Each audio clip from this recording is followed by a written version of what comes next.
plenitude, com alegria e repleto de paz. Quem está na casa pela primeira vez? Muito bem.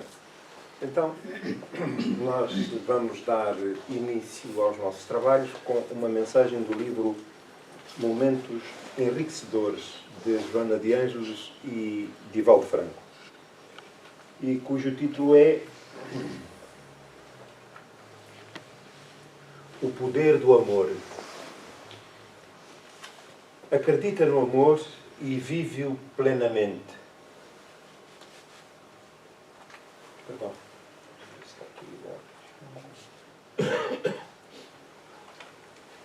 Vou reiniciar. O poder do amor. Acredita no amor e vive-o plenamente. Qualquer expressão de afetividade propicia a renovação de entusiasmo, de qualidade de vida, de metas felizes em relação ao futuro. O amor não é somente um meio, porém o fim essencial da vida.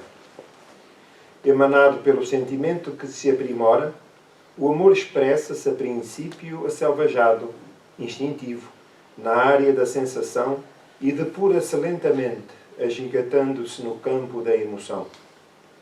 Quando fruído, estimula o organismo e oferece-lhe reações imunológicas que proporcionam resistência às células para enfrentar os invasores perniciosos que são combatidos pelos glóbulos brancos vigilantes.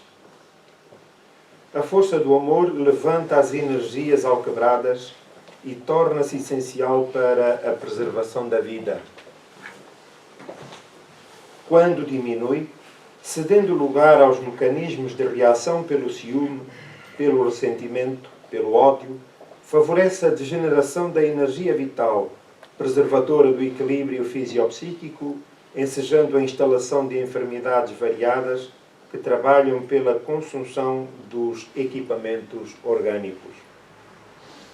Situação alguma, por mais constrangedora ou desafio, por maior que se apresente, nas suas expressões agressivas, merecem que te niveles à violência, abandonando o recurso valioso do amor. Competir com os não amáveis é tornar-se pior do que eles, que, lamentavelmente, ainda não despertaram para a realidade superior da vida. Amá-los é a única alternativa à tua disposição, que deves utilizar de forma a não impregnar-te das energias deletérias que eles exalam. Envolvê-los em ondas de afetividade é ato de sabedoria e recurso terapêutico valioso que lhes modificará a conduta, se não de imediato, com certeza oportunamente. O amor solucionará todos os teus problemas.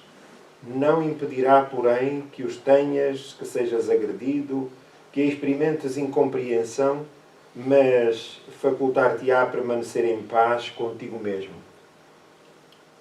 É possível que não lhe vejas a florescência naquele a quem o ofertas. No entanto, a sociedade do amanhã vê-lo-á enfrutecer e beneficiar as criaturas que virão depois de ti. E isto, sim, é o que importa. Quando tudo pareça conspirar contra os teus sentimentos de amor e a desordem aumentar, o crime triunfar, a loucura aturdir as pessoas em volta, ainda aí não duvides do seu poder. Ama com mais vigor e tranquilidade, porque esta é a tua missão na terra, amar sempre. Crucificado, sob superlativa humilhação, Jesus prosseguiu amando e em paz, iniciando uma era nova para a humanidade, que agora tributa-lhe razão e amor.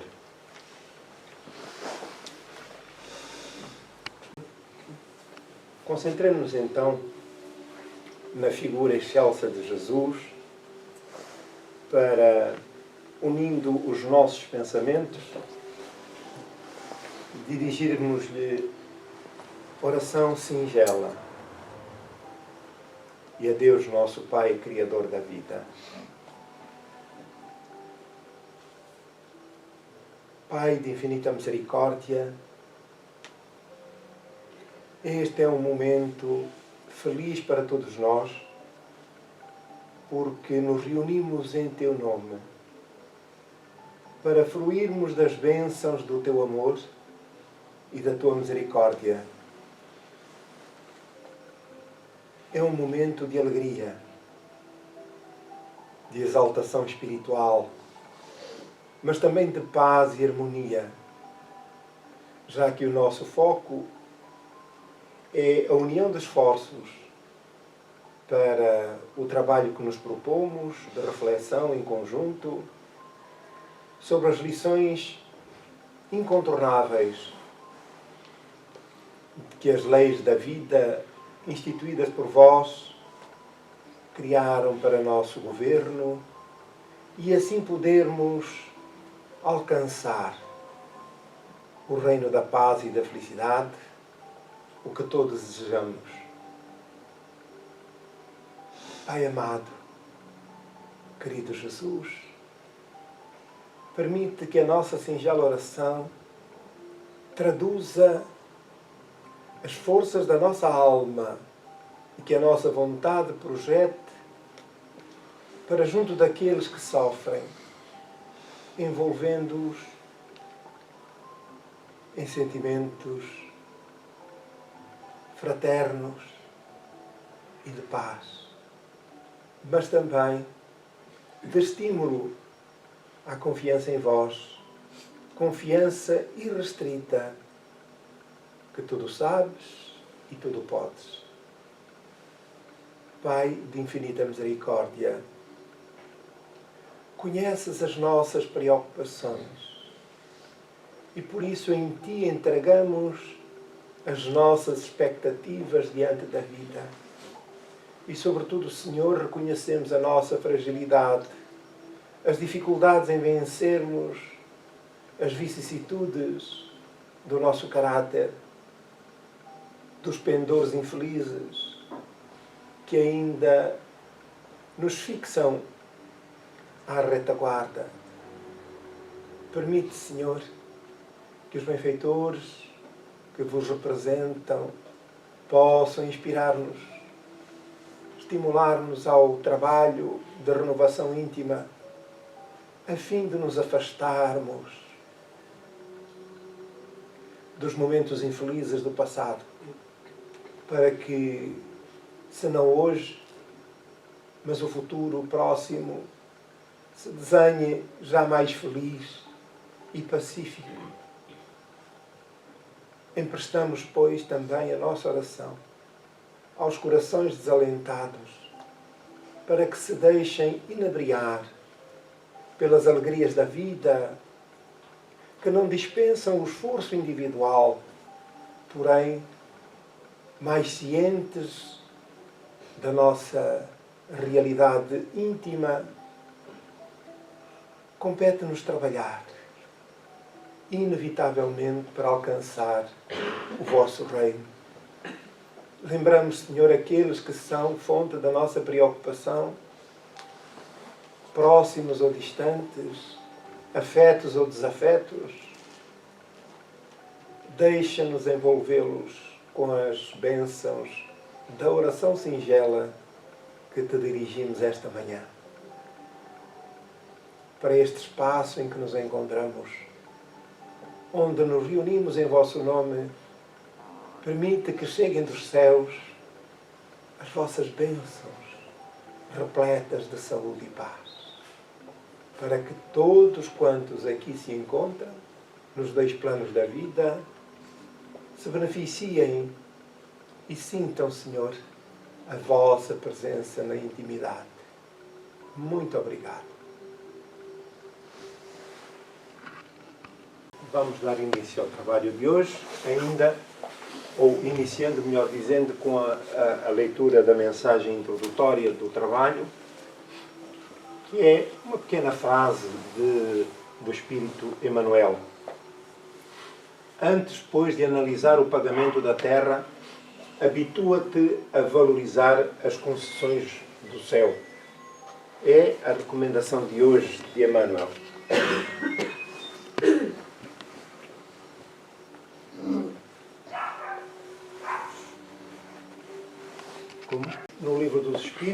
no capítulo 11, cujo tema central é dos três reinos.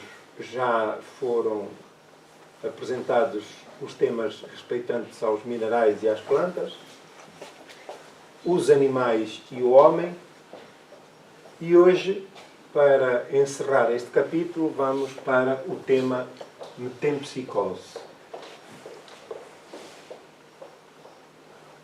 Muito bem, metempsicose, na questão 611, Kardec coloca esta pergunta aos espíritos. O terem os seres vivos uma origem comum, portanto, em Deus, no princípio inteligente, não é a consagração da doutrina da metempsicose? Ora, começamos por perguntar. O que é a metempsicose? Todos sabemos? É do frio. Não é? Os motores ainda estão frios, não é? As memórias ainda estão frias, tudo ficou adormecido. Muito bem. Então ninguém sabe o que é a metempsicose? Há anos a estudar a doutrina espírita. O meu livro não tem essa página. Muito bem. Então, a metempsicose é a doutrina já milenar que advoga o princípio do regresso do espírito ao reino animal. Isto é, à reencarnação nos corpos dos animais. Estamos conhecedores, então? Não se importa de repetir novamente. Não, senhor. Muito obrigada. É a doutrina que advoga o retorno do espírito a reencarnar no corpo do animal. Certo? Obrigada. Para a semana volto a fazer a mesma pergunta. Eu espero que estejam cá todos e não podem trazer cábulas, que é muito curto. É muito curta a resposta, não é? Muito bem. Então, este tema, ainda nos dias de hoje, é vulgar ouvirmos, não no meio espírita, mas Kardec não deixou de abordar e de colocar esta questão aos bons espíritos para que o assunto ficasse perfeitamente esclarecido sobre a matéria.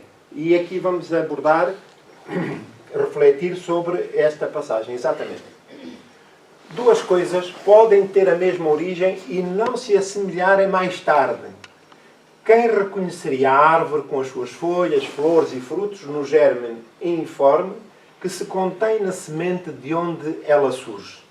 Portanto, apesar da origem ser a mesma do princípio inteligente do Criador, isso não significa que estejamos todos a passar pela mesma fieira, pelo mesmo sistema, pelos mesmos mecanismos.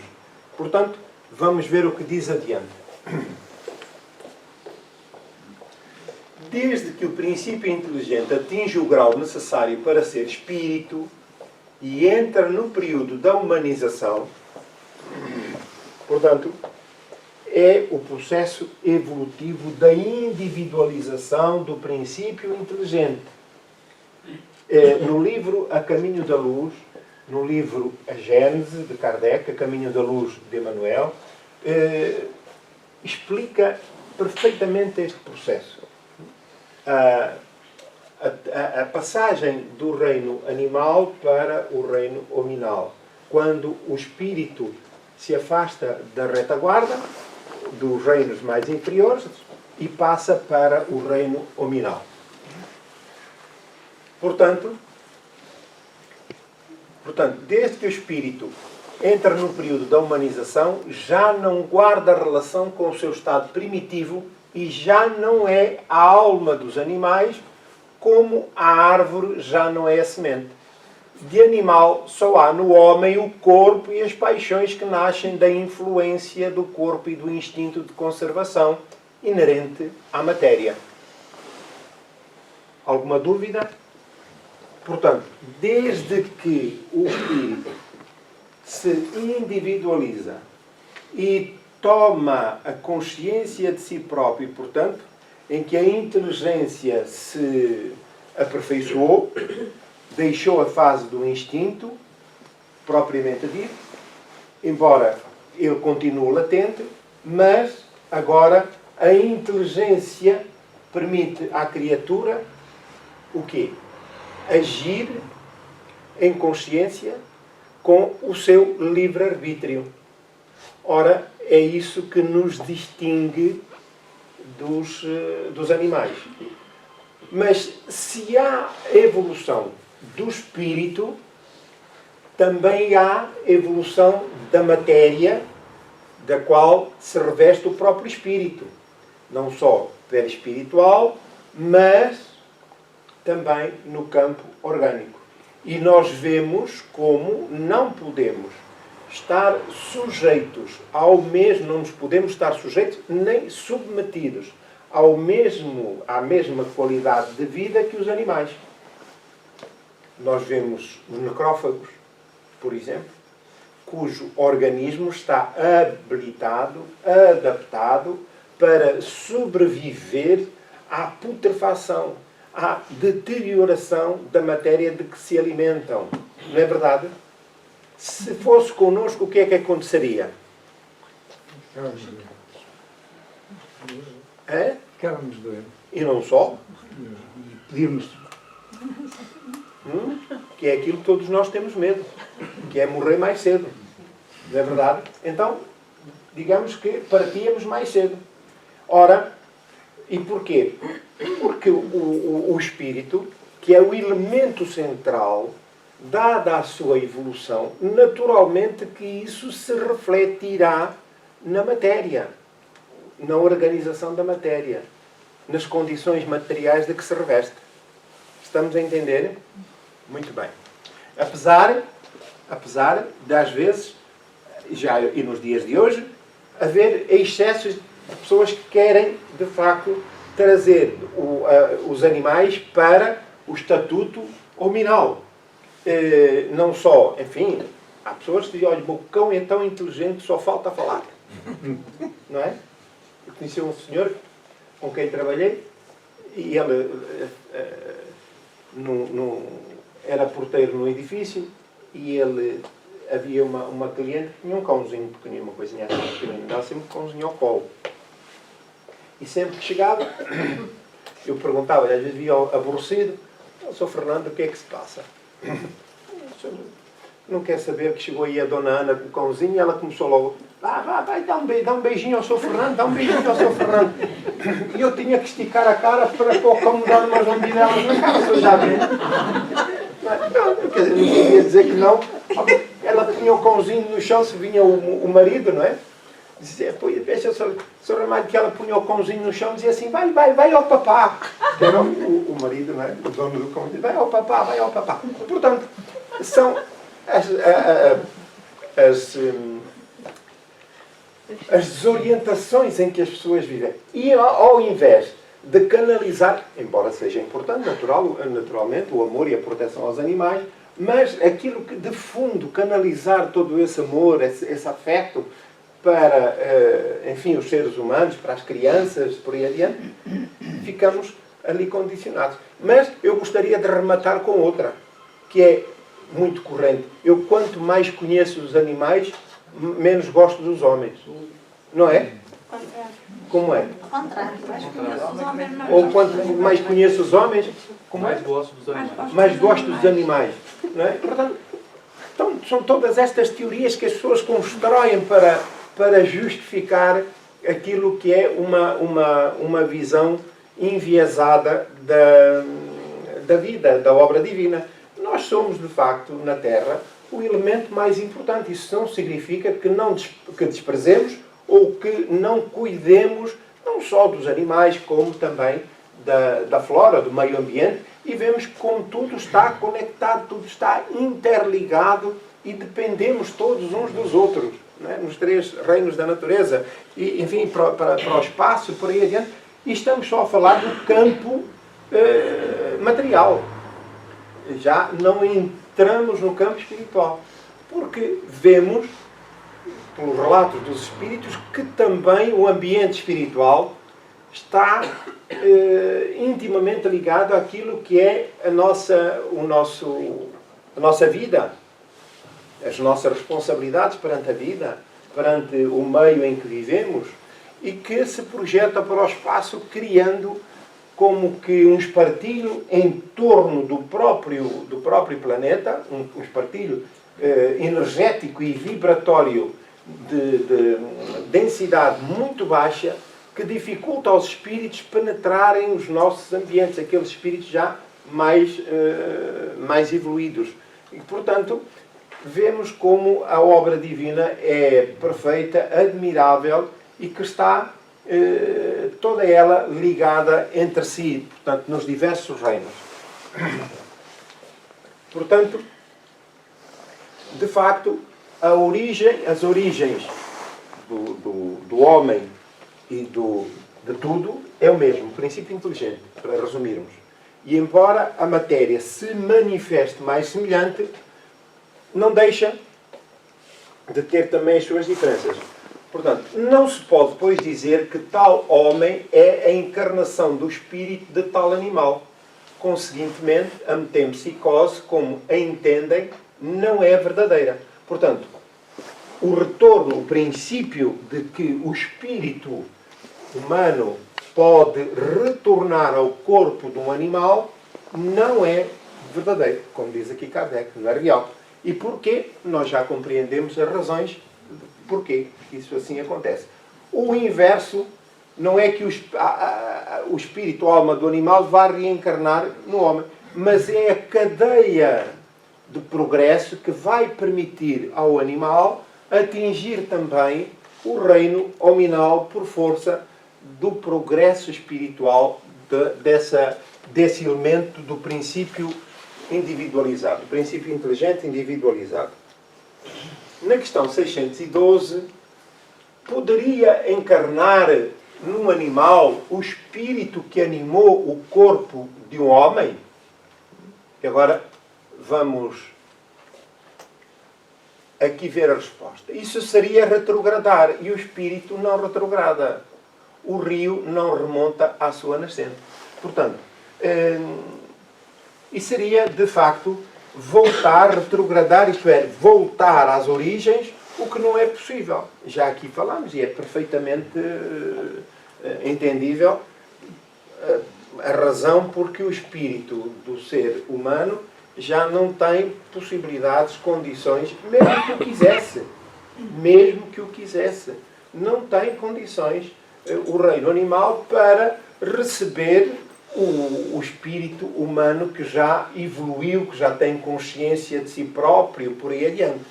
Apesar de vermos como ainda nos dias de hoje há doutrinas que advogam esse princípio.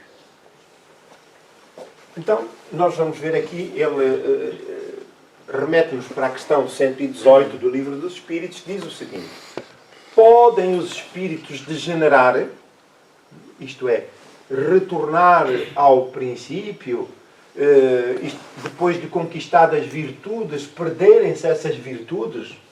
E diz aqui o Espírito da Verdade: não. À medida que avançam, compreendem o que os distanciava da perfeição. Concluindo uma prova, o Espírito fica com a ciência do que daí lhe veio e não a esquece. Pode permanecer estacionário, mas não retrograda. Portanto, conquistas morais, virtudes estabelecidas, é um processo que não tem como voltar atrás. Ora, isto, o que é que nos coloca? A questão que nos coloca é que se isso fosse possível, seria uma violação dos atributos da justiça e do amor divino. Então, quer dizer que o homem seria submetido a outros sacrifícios, a outras provas, a outros resgates, sem qualquer necessidade. Para além disso, como já explicamos anteriormente, os mecanismos que dizem respeito à vida no reino animal já não tem condições de acolher o espírito de um ser humano, pelas razões aqui apontadas. Então, o que pode eventualmente acontecer, e acontece muito vulgarmente, é que o espírito pode estacionar nesse processo, na marcha ascensional, pode estacionar, mas conquistas estabelecidas, virtudes conquistadas, já não podem regredir, porque senão perder-se-iam esses méritos já conquistados, o que seria uma injustiça das leis divinas. Estamos de acordo? Alguma dúvida? Ora, isto significa que... Diga, Não, só se não sei se cabe a pergunta ou não. Na passagem da Bíblia tem lá que Jesus expulsa o espírito de um ser e vai para os porcos, né? Tem alguma essa relação? Não sei se teria alguma... Não, né? Não, é evidente que há uma série de circunstâncias que podem envolver um processo desses. Podem envolver um processo desses. E podem, eventualmente, os espíritos agitar, ou os animais sentirem-se agitados. É muito vulgar. Quem tem animais de estimação, há animais que são bastante sensíveis ao meio ambiente. E não só, mas também aos próprios donos a que se afeiçoaram. Quando o dono está, ou a dona está triste, chorosa, doente, os animais não reagem a essas condições. Isto que é a percepção do instinto, os princípios rudimentares da inteligência, face às condições em que se encontra o seu afeto, o afeto do cãozinho ou do gato. Não é? Ora, os espíritos reagem sobre os animais também. Não é? Portanto, é natural que isso possa ter acontecido. Agora que Jesus diz assim, sais daqui e vais entrar ali nos porcos. Não faz sentido, não é? Não faz sentido. Temos que perceber ainda que a transcrição, os Evangelhos, começaram a ser escritos 30 anos depois já do desencarne de Jesus. Quem é que daqui consegue escrever perfeitamente aquilo que ocorreu há 30 anos na vida de cada um? Na minha vida. Ou na vida individual de cada um. Ninguém consegue. É muito difícil, não é? Escrever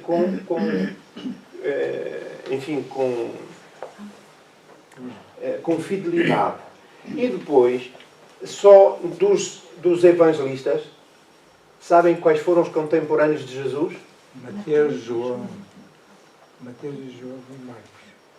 Não? Não, Marcos não. O Marcos e Lucas já foi posterior. Exatamente. Marcos, portanto, foi só Mateus e João. E depois Marcos aparece como apóstolo de Tiago e Lucas como de Paulo. De Paulo. Ele chega ao cristianismo através de Paulo. E, portanto, somente o João e Mateus tiveram convívio direto com Jesus.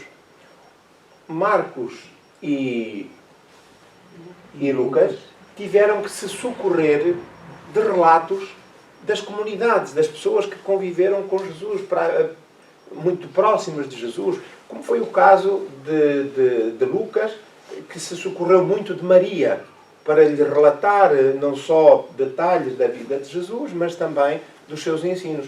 E assim foi. Portanto, depois disso, ainda outro detalhe, que depois disso, as traduções até aos nossos dias acabaram por sofrer mais um jeitinho aqui ou acolá. E, em alguns casos, elas foram desvirtuadas para servir os interesses dos homens.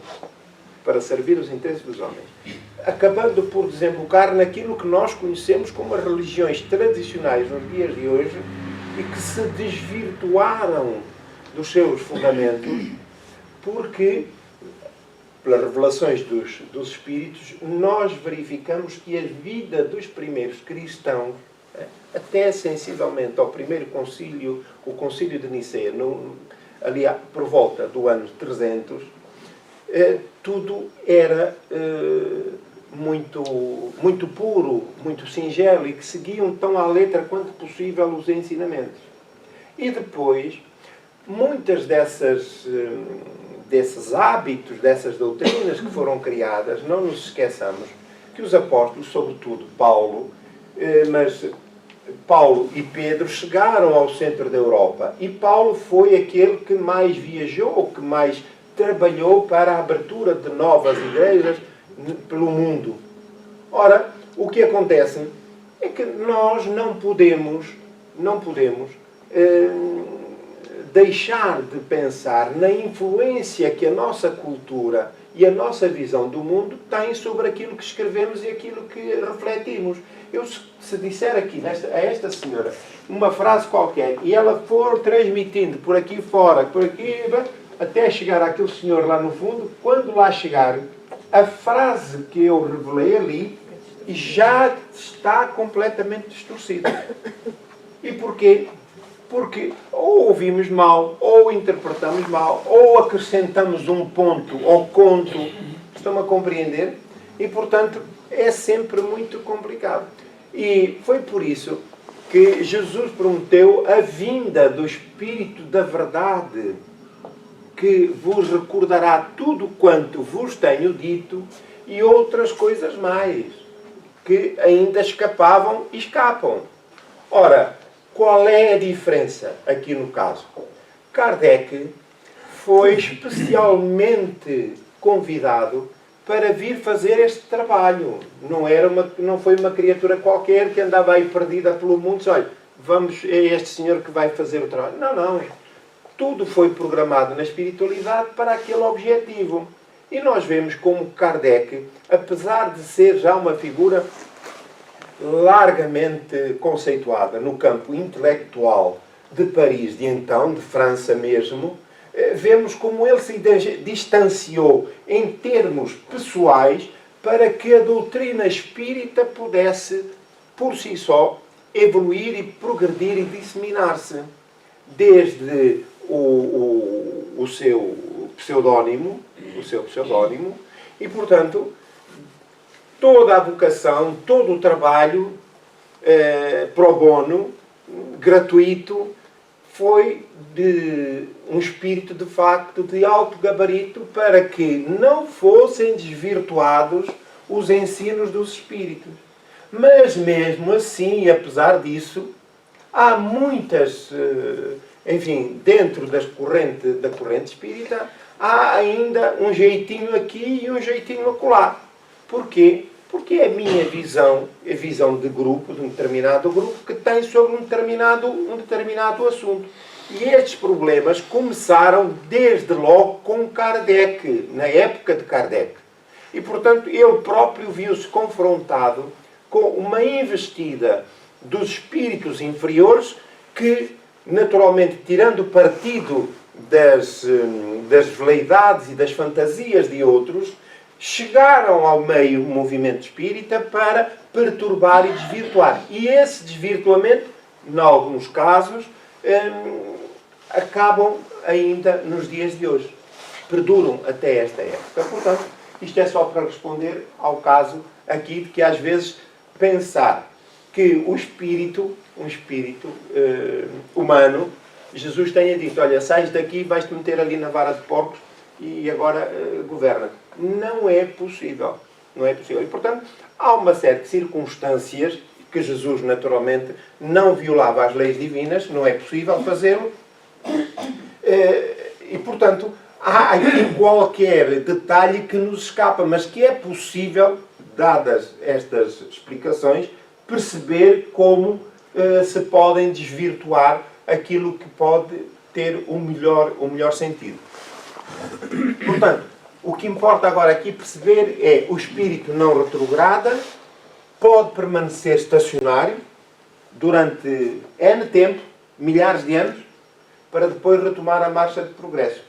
O que é certo é que ninguém se furta ou ninguém tem possibilidades de se furtar às leis divinas, que são, de facto, inexoráveis. No que diz respeito à lei do progresso, ninguém se pode furtar. Estamos irremediavelmente destinados a sermos perfeitos. Contudo, podemos estacionar durante um determinado período de tempo. Assim, daquelas coisas, bem, agora não me apetece ser bonzinho, agora vou ser mauzinho durante um tempo. E ando por ali, por outros terrenos e tal, até que chega um dia, o próprio espírito cansa-se do mal. Porque nós não fomos criados para o mal, nós fomos criados para o bem. E o mal cansa, desgasta, desvirtua. E isto não são teorias, são factos, são os próprios espíritos que, na intimidade dos trabalhos de assistência espiritual, relatam, cansados de sofrer, desorientados, não têm um foco para a vida. E, portanto, quando se lhes apresenta, de facto, essa proposta que foi interrompida, então é retomada a marcha do progresso e as virtudes que conquistou e tem não se desfizeram. Estão só adormecidas. Está certo? É a beleza da obra divina.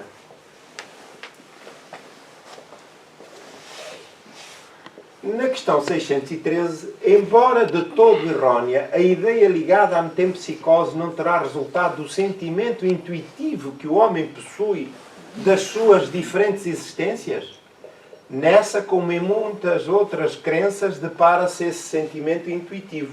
O homem, porém, desnaturou, como é hábito fazer, com a maioria das suas ideias intuitivas. Ora, a metempsicose, o processo da metempsicose, de fundo, está errado? Não. Porque ela, em si mesma, contém o princípio da reencarnação. Isto é, o espírito sai de um lado e vai reencarnar no outro. Não é verdade? O que está mal é o ponto final, digamos, o princípio do espírito humano que vai reencarnar no corpo do animal. Isso não é possível. Mas está ali implícito o processo da reencarnação. Não é verdade? Porque ele sai de um lado e vai animar outro corpo do outro lado. Em vez de ser humano, é animal. É isso que está mal.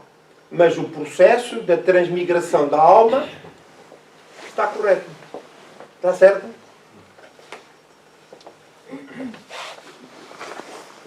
E Allan Kardec faz agora este comentário. Seria verdadeira a metempsicose se indicasse a progressão da alma, passando de um estado inferior a outro superior, onde adquirisse desenvolvimentos que lhe transformassem a natureza. Ora, isto já está... é uma questão assumida por Kardec. O espírito progride desde a sua criação, progride e, portanto, se a metempsicose albergasse o princípio da progressão, sim, seria natural. Mas não. Digamos que ela, de acordo com aquilo que é hoje entendível, é um processo ou é um retrocesso na marcha ascensional do espírito. É, porém, falsa no sentido da transmigração direta e recíproca da alma do animal para o homem, o que implicaria de uma retrogradação ou de fusão. Quer dizer que ou se unia completamente e perderia a sua individualização, ou então passaria a ser animar o corpo de um animal. Ou vice-versa. Não é? Ou vice-versa. É provável que haja pessoas que pensam que o cãozinho que morreu agora reencarnou no tio ou no avô. Pode haver, assim. Porque tudo isto, entendamos, é desconhecimento. Estamos a fazer essas especulações, mas é perfeitamente perceptível. Não vamos exigir às pessoas que não têm conhecimento desta realidade, Kardec, que é com Kardec que nós estamos a aprender, que tenham a mesma visão dos mecanismos da transmigração da alma, como nós temos. Portanto, merecem da nossa parte todo o respeito. Agora, se nos perguntarem o que é que a doutrina espírita tem a dizer sobre isso, então nós dizemos o que é que a doutrina espírita diz, que é exatamente isto. Ora, o facto de não poder operar semelhante fusão entre os seres corporais das duas espécies mostra que estas são de graus inassimiláveis, devendo dar-se o mesmo com relação aos espíritos que as animam. Portanto, não só a matéria tem diferença, como também os espíritos, como já aqui tivemos a oportunidade de verificar. Se um mesmo espírito as pudesse animar alternadamente, haveria como consequência uma identidade de natureza. Então, digamos, toda a potencialidade, todas as competências do espírito que nós apresentamos, a nossa inteligência, de repente nós íamos, eu não sei, se tivéssemos que escolher qual era o animal que nós queríamos escolher. Eu escolhi um gatinho. Gosto muito de gatinho. De certeza que ninguém escolheu o lobo. Não? Ou um colibri. Papagaio. Agora, diga. Papagaio. Né? Um papagaio. Sim, senhor. Portanto, vejam-se o que é estas competências do espírito encerrados num bichinho. É imaginável como é que nós nos sentiríamos ali. A inteligência. É que nós, a inteligência, a consciência de nós mesmos, possibilita-nos perceber quem nós somos, o que somos, de onde viemos, para onde fomos. Agora imaginem, nós queremos estarmos encerrados no corpo de um animal e termos consciência do nosso eu, da situação, das circunstâncias em que nos encontrávamos. Já vimos que era o sofrimento terrível que isso seria. E estávamos aflitos logo para voltar outra vez para o corpo humano. Portanto, são muitas contradições e conflitos que, à luz da razão, não fazem nenhum sentido. Não fazem nenhum sentido. A reencarnação, como os espíritos a ensinam, funda-se, ao contrário, na marcha ascendente da natureza e na progressão do homem dentro da sua própria espécie, o que em nada lhe diminui a dignidade. Há espíritos humanos, como nós, espíritos desencarnados, que já não têm permissão, apesar de muitos quererem, não têm permissão para reencarnar.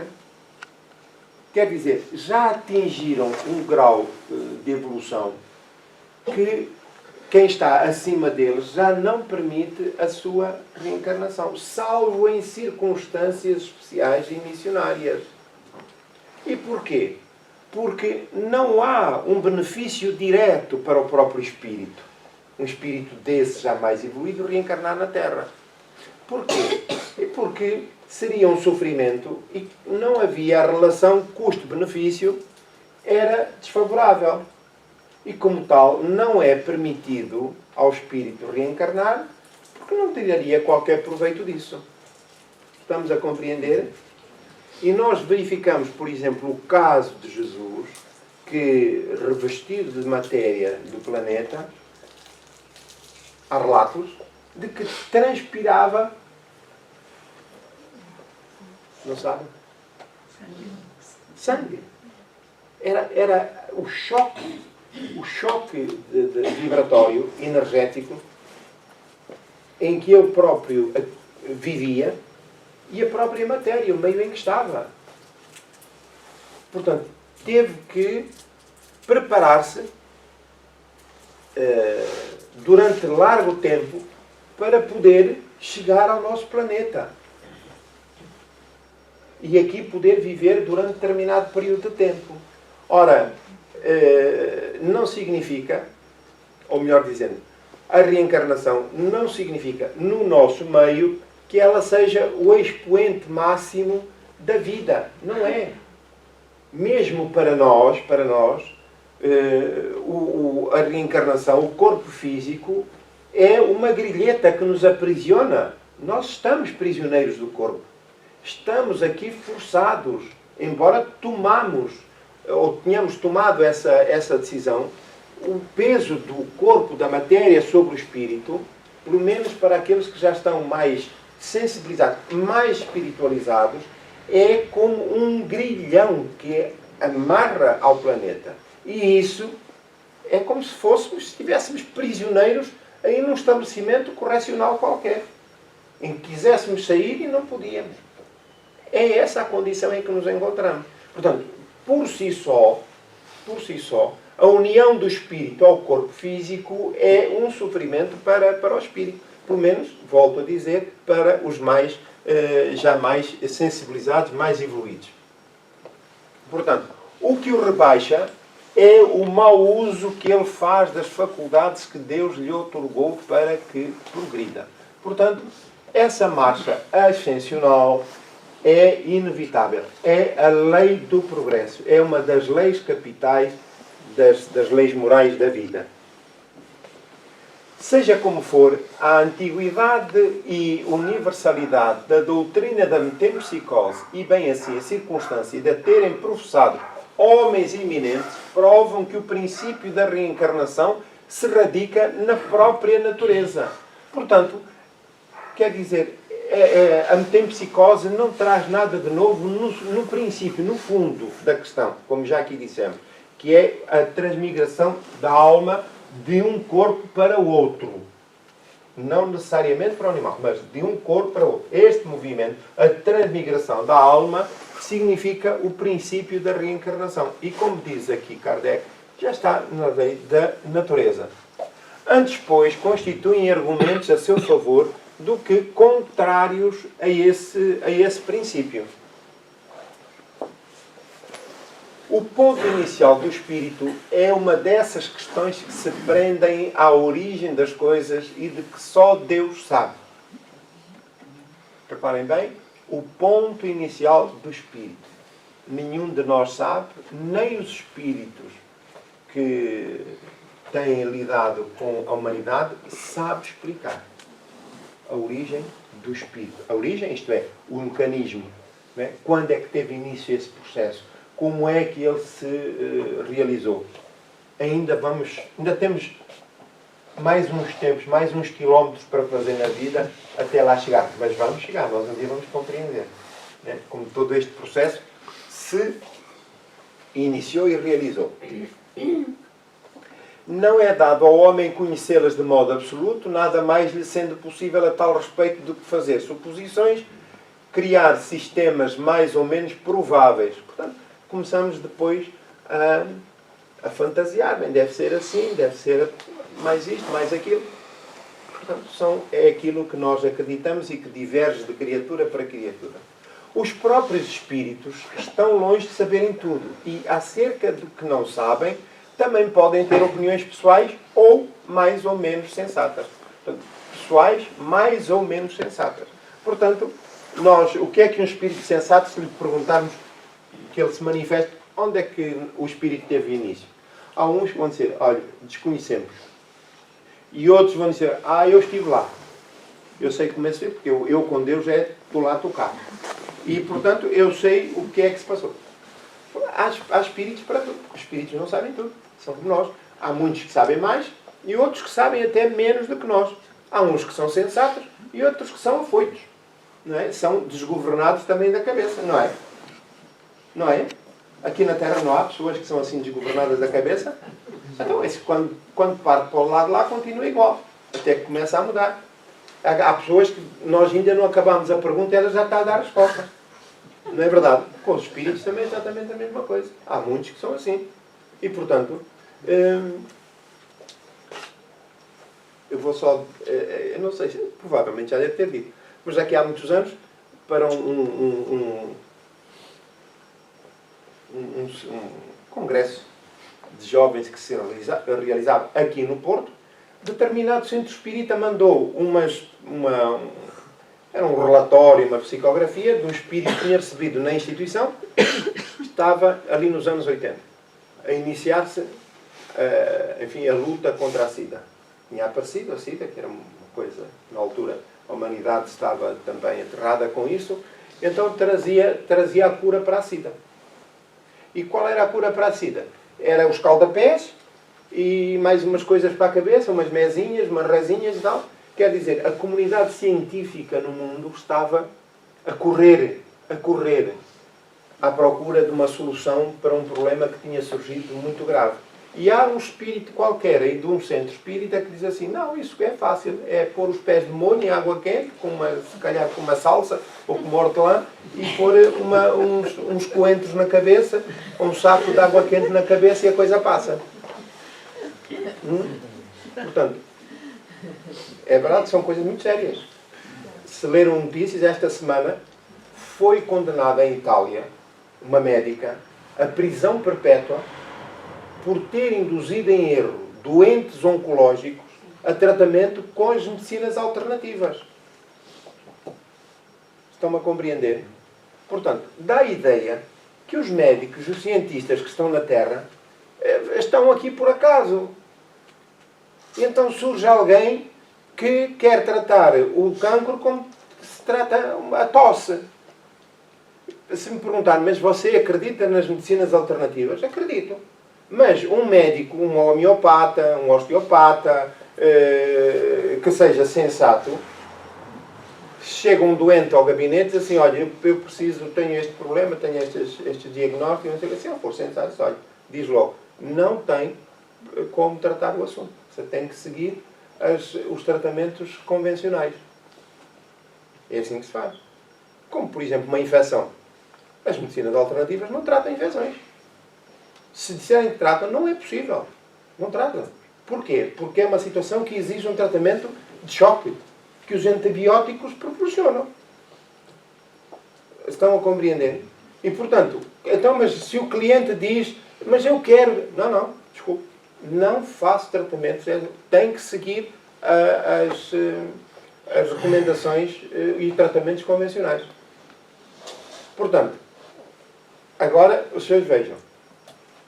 Se há um médico, alguém ligado às medicinas alternativas, que se propõe a tratar um médico, um doente oncológico, com a homeopatia ou outros tratamentos similares, o que acontece?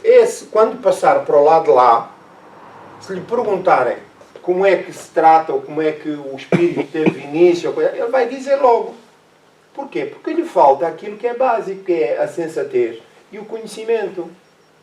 E porque está a lidar também com o seu ego.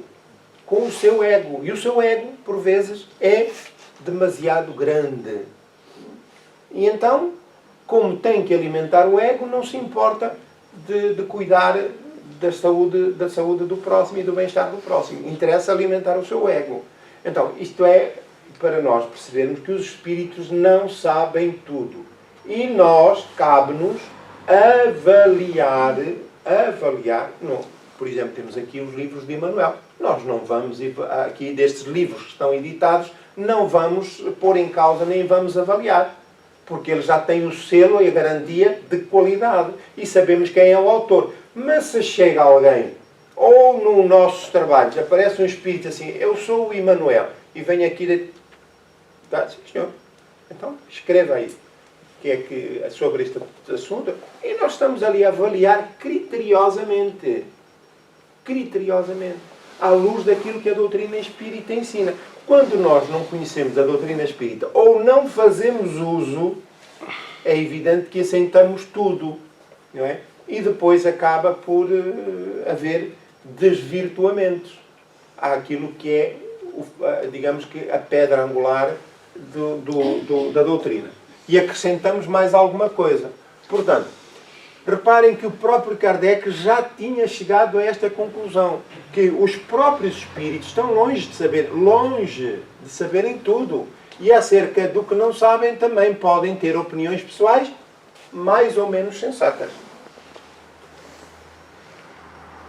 É assim, por exemplo, que nem todos pensam da mesma forma quanto às relações existentes entre o homem e os animais. Segundo uns, o espírito não chega ao período humano senão depois de haver elaborado e individualizado nos diversos graus dos seres inferiores da criação. Nos diversos graus. Vamos ver, ele já vai aqui dizer mais alguma coisa. Segundo outros, o espírito do homem teria pertencido sempre à raça humana, sem passar pela fieira animal. Ora, se me custa aceitar que o homem tenha evoluído dos animais, não há muitas pessoas que têm dificuldade em aceitar isso. A ciência hoje já tem isso estabelecido. Mas há muitas pessoas que também não acreditam que o homem já chegou à Lua. Já ouviram falar nisso ou não? Então, essas pessoas, quando desencarnarem, espíritos, podem manifestar-se nas reuniões mediúnicas. E vão dizer, eles ainda não mudaram de opinião, entretanto não aprenderam mais nada, mas vão dizer que o homem ainda não chegou à Lua. Tudo isso é uma fantasia que as grandes potências criaram para ludibriar as pessoas. Ora, até que o espírito aprenda, um dia vai ser permitido dizer: olha, eu afinal estava enganado, afinal já chegou mesmo à Lua. É, sim senhor. Então, e aí vai ter que desnudar a própria alma. Portanto, quem não aceita o progresso, a evolução através dos diversos reinos da natureza, naturalmente, quando desencarnar, manifestar-se. Não, os homens não passam. Mas quem é que lhe disse? Porque eu sei, já estudei. Mas eu já estudei aqui. Muito bem. Então o que é que nós vamos fazer? Vamos aceitar a opinião desse espírito? Não, ela vai ficar em suspenso. Qual era a metodologia de Kardec? Para poder tirar conclusões definitivas. Racional e intuitivo.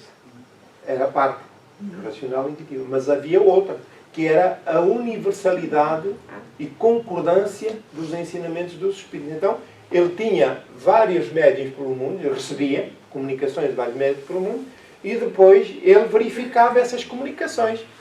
E sobre o mesmo tema, ele via se havia concordância entre eles. E só assim é que ele aceitava o assunto como definitivo. De resto, ficava suspenso. Portanto, racional e intuitivo, que era a metodologia de trabalho de Kardec, por isso a doutrina espírita é uma doutrina racional, mas também a concordância sobre a universalidade do ensino dos espíritos. Quer dizer, Kardec não assentava as suas decisões numa única ou duas ou três comunicações. Está certo? Portanto, o segundo é mais conforme à dignidade do homem e pode resumir-se da seguinte maneira. As diferentes espécies de animais não procedem intelectualmente umas das outras mediante progressão. Assim, o espírito da ostra não se torna sucessivamente no do peixe, do pássaro, do quadrúpede e do quadrumano. Cada espécie constitui física e moralmente um tipo absoluto para um de cujos indivíduos aure na fonte universal a quantidade do princípio inteligente que seja necessário, de acordo com a perfeição dos seus órgãos e com o trabalho que tenha de executar nos fenómenos da natureza. Portanto, cada um aure do princípio inteligente. Do princípio inteligente. Ora, o que é esse princípio inteligente aqui, entre comas? Do Criador. Ali o princípio inteligente em que cada um vai colher aquilo que vai colher, é-lhe atribuído, naturalmente, aquilo que for o mais indicado para a sua tarefa, o seu papel no mundo, na organização do mundo. Portanto, quantidade que ele, por sua morte, restitui ao reservatório de onde a tirou. Portanto, esse princípio inteligente é inesgotável. Inesgotável. E, portanto, vive para sempre. E por isso ele pode devolver ao reservatório universal. Os dos mundos mais adiantados que o nosso constituem igualmente raças distintas, apropriadas às necessidades desses mundos e ao grau de adiantamento dos homens, cujos auxiliares eles são, mas de modo nenhum procedem dos da Terra, espiritualmente falando. Portanto, nos mundos mais evoluídos também há animais, que é o que está aqui a dizer também Kardec. Não é verdade? Já aprendemos todos isso. Não já? Mais ou menos, mas já. A doutrina já nos falou disso. Ora, significa que, então, lá para cima, para onde nós vamos um dia destes, né? Depois de deixarmos aqui a Terra, porque nós já estamos, quem somos nós então? Né? Vamos até lá acima e vamos conhecer coisas novas, até animais que não existem aqui na Terra, não são do nosso conhecimento. Bem, já podemos ter conhecido antes de reencarnar, já podemos. Né?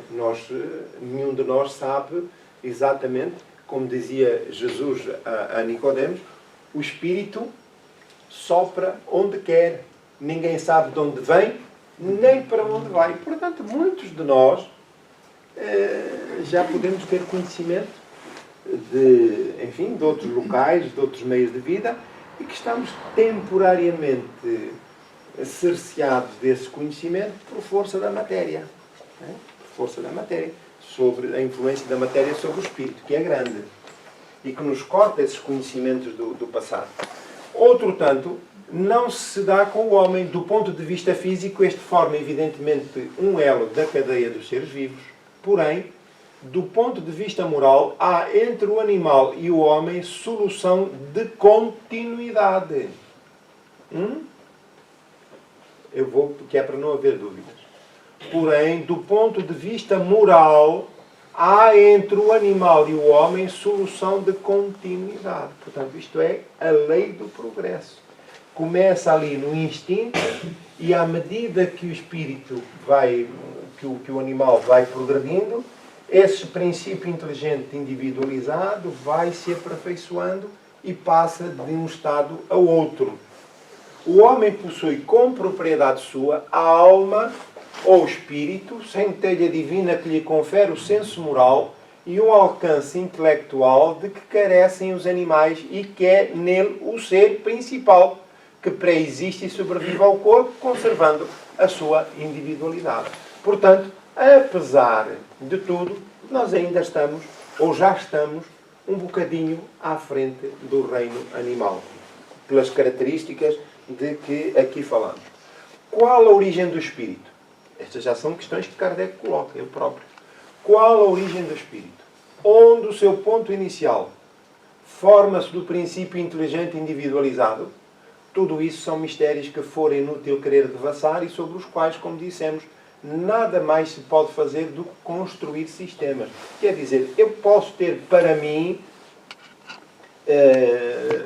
que o espírito idealizar, formar sistemas, pensar que o espírito criou ali, foi evoluindo para lá, mas é meu. É meu. Não é isso que diz a doutrina. Portanto, aquilo que nós nos temos que cingir é, de facto, aceitar as dúvidas para as quais nós não temos resposta ainda. Mas vamos ter, lá mais para diante. Não é hoje. Hoje ainda não chegamos lá. Hoje ainda não chegamos lá. O que é constante, o que ressalta do raciocínio e da experiência, é a sobrevivência do espírito, a conservação da sua individualidade após a morte, a progressividade das suas faculdades, o seu estado feliz ou infeliz de acordo com o seu adiantamento na senda do bem e de todas as verdades morais decorrentes deste princípio. É muito interessante porque agora lembramos-nos dos encontros que Jesus mantinha com os apóstolos, porque estas questões do quem somos, já os apóstolos colocavam. E sobretudo Deus, porque Jesus falava de Pai, o Pai para lá, o Pai para cá, de Deus, e eles perguntaram, mas tu falas tanto do Pai, quem é o Pai? Explica-nos quem é o Pai. E Jesus ia explicar. Não podia. Eu só disse, quem me vê a mim, quer dizer, naquilo que são o seu caráter, quem me vê a mim, vê o Pai. Portanto, é o que era possível na altura dizer e que se mantém aos dias de hoje. Nós sabemos, pelos espíritos que nos revelaram, que é o princípio inteligente, causa primeira de todas as coisas. É até onde podemos ir.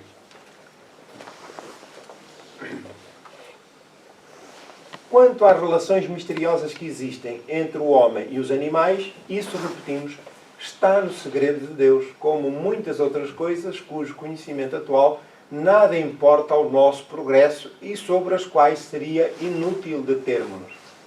Portanto, aquilo que é o foco principal é determos-nos sobre o trabalho que devemos realizar para o nosso aprimoramento moral. Tudo o resto são questões periféricas que, apesar da nossa vontade ser uma vontade férrea, o desejo ardente de conhecer a natureza íntima de Deus, as suas leis, os mecanismos que usou para criar o espírito, são coisas tão simples e que atrapalham a nossa mente. Ou seja, se pensarmos, para nós conseguimos perceber, tivemos início e somos eternos. Já não desaparecemos, somos eternos. Mas qual é o combustível, que é a questão que às vezes me coloco, o combustível que anima a nossa vida? A nossa vida é íntima. Se somos eternos, somos alimentados por uma força que podemos dizer divina e que nos mantém vivos pela eternidade. Não é verdade? Nós nunca mais vamos desaparecer. E somos vivos, plenos de vitalidade. E se falamos de Deus, Deus é eterno. É verdade, mas é eterno para a frente e para trás. Não teve início. Nós conseguimos perceber o que isso é? Não conseguimos. Temos que nos condicionar àquilo que de facto é o mais importante, que é o trabalho que nos é devido para o nosso aprimoramento. É para isso que nós cá estamos. Todos. Sairmos daqui melhores do que quando aqui entramos. Para podermos então aproximar-nos um pouco mais de Deus. Até chegar à altura que já não teremos necessidade de voltar ao plano físico. Então gostaríamos de saber se há alguma dúvida que tenha surgido do trabalho de hoje. Não há dúvida? A lição ficou bem aprendida? Quase. Cuidado, porque vai haver testes. Vai haver testes e depois não quer choros. Hein? Quem não tiver capacitado vai repetir o ano. Muito bem. Então, vamos nos preparar para o encerramento do trabalho da manhã.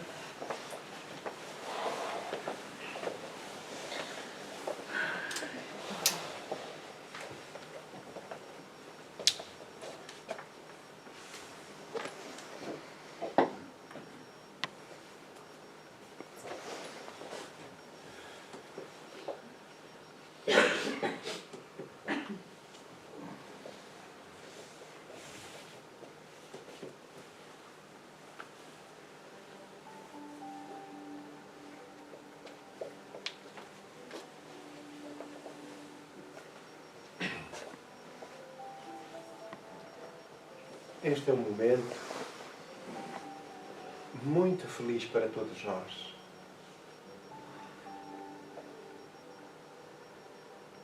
Em cada um mora já a força divina que nos alimenta e que é inesgotável, eterna. E Deus permanece na nossa consciência através do conhecimento das leis morais, através das quais devemos orientar as nossas vidas, fazer bom uso do livre-arbítrio para que a marcha ascensional seja constante. Nós somos luz. E a nossa vontade é proporcionar a sua disseminação. Ela flui desse foco interno, dilatando-se, integrando-se às demais. Estamos envoltos nesse campo energético iluminado pelo melhor de nós e pela nossa vontade, dilata-se, vibrante, intensa, percorrendo os caminhos da dor, onde irmãos nossos se acolhem, desesperados tantas vezes, sofridos, solitários. Este é um momento de cântico celestial.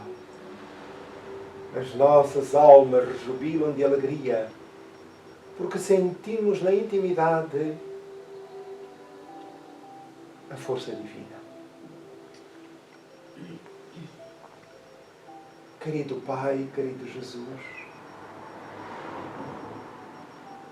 a nossa oração singela é para rogar em favor daqueles que sofrem nos dois planos da vida.